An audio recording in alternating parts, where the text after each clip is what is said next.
તો આ તરફ વાત કરીએ હવે સુરેન્દ્રનગરની. સુરેન્દ્રનગરમાં આંગણવાડી વર્કરોનો ઉગ્ર વિરોધ સામે આવ્યો છે. હાઈકોર્ટના ચુકાદાનો અમલ કરવાની સાથે માનદ વેતન વધારાની માંગ કરવામાં આવી છે.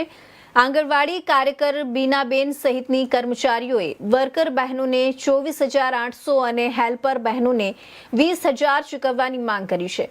સંપૂર્ણ માનદ વેતન ન મળે તો લઘુત્તમ વેતન ચૂકવવાની પણ માંગ ઉઠાવવામાં આવી છે.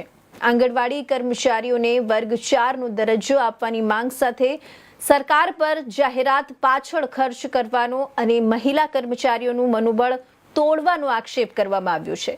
માંગણીઓનો ઉકેલ નહીં આવે તો આગામી મહિને પરિવાર સાથે ગાંધીનગરમાં મુકામ કરીને ઘેરાવ કરવાની ચીમકી આંગણવાડી વર્કરોએ આપી છે.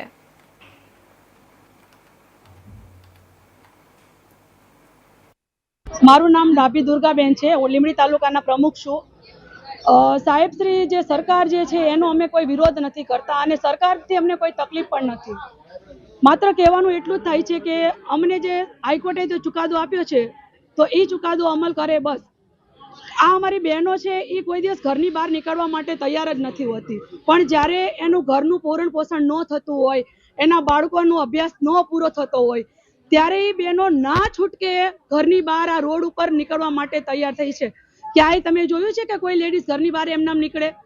હાઈકોર્ટે ચુકાદો આપી દીધો છે તો સરકારને ખાલી માત્ર એ હાઈકોર્ટના ચુકાદાનો અમલ કરવા માટે અમે કોઈ લાખો રૂપિયા પગાર નથી માંગતા. અમે ખાલી અમારા બાળકનું ભરણ પોષણ થઈ જાય અને એમનું એજ્યુકેશન પૂરું થાય અને અમારી ઘરની જવાબદારી સંતોષકારક પૂરી કરી શકીએ, બસ એટલો જ અમારે પગાર જોઈએ છીએ. લઘુત્તમ વેતન આપો અને હાઈકોર્ટનો ચુકાદો કરો, બસ આટલું જ જોઈએ છીએ. અને જો સરકાર આ નહીં કરે તો પછી આગળનું જે થશે એ સરકારને જોવાનું રહેશે. બાકી અમે સરકાર વિરોધી નથી, પણ સરકારને પણ સાબિત કરવું પડે કે અમે જે વસ્તુ અમને જોઈએ. ભારત માતા કી જય.